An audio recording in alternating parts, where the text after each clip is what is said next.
everyone, I'm Oliver from Lux Trading, and today I'm here with Rob, our head of trading, and we're going to be talking to you about rollovers and why do spreads widen during that time. Welcome, Rob. Thanks for coming here to help me today. Yeah, thank you very much. Rob, please, in case someone doesn't know, explain what is a rollover and when does it happen? Okay, these rollovers are always happening at 9 p.m. GMT or 10 o'clock British summertime or 11 o'clock CET. This happens always once a day. A rollover is done because of the fact that we are trading spot FX, yeah, and spot FX only counts for one day. And at that time, since it is a spot FX contract, it needs to roll over to the next day. So you open actually a new contract again, and it will always happen at this time. Yeah. If you want to stay overnight, then a new trading day will start, and the broker is actually clearing all the positions at that specific time. Yeah. So, why do the spreads widen during this time? Mainly it's because all the banks are pulling out at that moment. Yeah, because they know that at this moment that every bank or every broker is prime broker is yeah, pulling out, is doing this rollover. All those orders they send it to a prime broker, which is normally a bank or any other liquidity provider. This prime broker has the, let's say, the connections with all the other banks. And any participant who wants to join can also be hedge funds that join within a liquidity pool. And the liquidity is then gone, so the spreads are widen up. It can widen up, especially for currency pairs that are, let's say, called minor currencies or the exotics. They widen up more significantly uh, than the majors. So, can we see that as a sign of a good broker that we know that our broker is not a B book broker? Correct.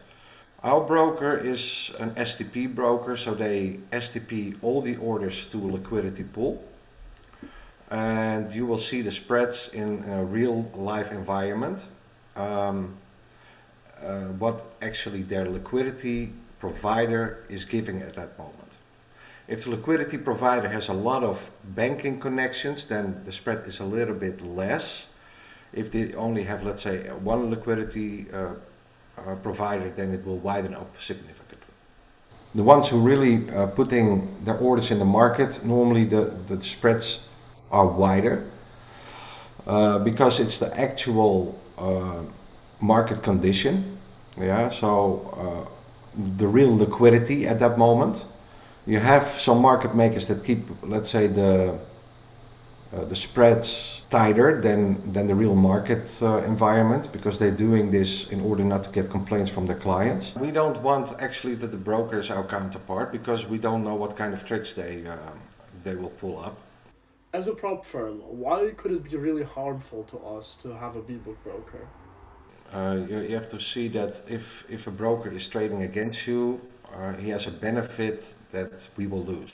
Yeah, I think we should always look for a broker that we know is with us instead of against us, and that our counterpart will be some bank or any other liquidity provider outside of the broker themselves. You say that some pairs are affected more than the others. Which are those? Which pairs are affected the most and which are affected the least? Correct. You will see that a lot of, let's say, minor currency pairs and exotics, they widen up much larger than, for example, the major currency pairs, because there's still volume, during that time for those majors. So there's still people trading during that time. So there is more volume than, let's say, the exotics and the minors. Also, they widen up, although not that much. So the majors normally don't they're not widening up more than, let's say, 10 to 15 pips. But you have, let's say, currency pairs like the New Zealand and Swissies. The combination of those two, they can widen up significantly. Yeah, and that can even be 50 or 60 pips. Okay, now we talked about what the issue is and why does it happen. I would like to ask you, for our trainers, how do we deal with this? What can traders do about this to deal with the spreads widening around the rollover time? Yeah, now you can do actually two things. If your stop is actually pretty tight to where the price is at the moment before the rollover happens, then put your stop to a safe place. Yes, put it somewhere that you think, okay, this is safe enough for me not to get stopped out. And then later on, when the volume comes back after 1 hour, you can put the stop back again where you have it placed in the first place. Then a second option is, yeah, get out and put the position back in after that 1 hour when the volume comes back. Should an intraday trader hold trades overnight? Uh, I mean, yeah, for an intraday trader, they don't want to keep positions overnight anyways. Yeah, so they want to make actually the money in the time that they are trading. So most of them are flat anyways because a lot of people already know, a lot of traders they already know that this will happen.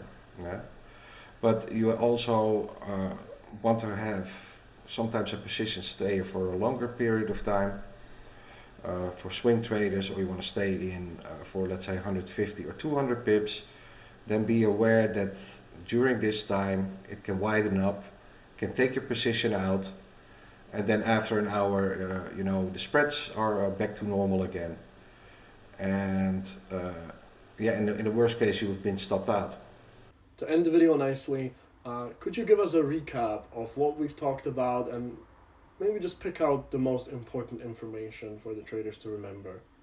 Okay, now at 9 p.m. GMT, um, then the rollover will happen. It's called a swap. Okay, this swap refers to the interest that you either earn or pay for a trade that you keep open overnight.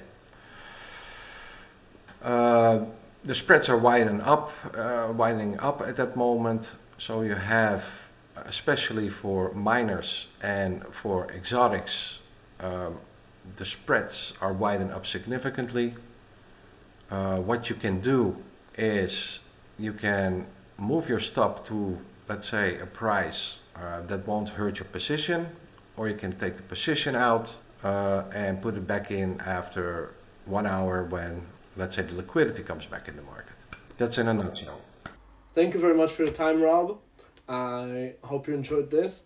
I hope our viewers enjoyed this. And in case you traders have any more questions, feel free to reach out to us at info@luxtradingfirm.com or on our 24/7 live chat.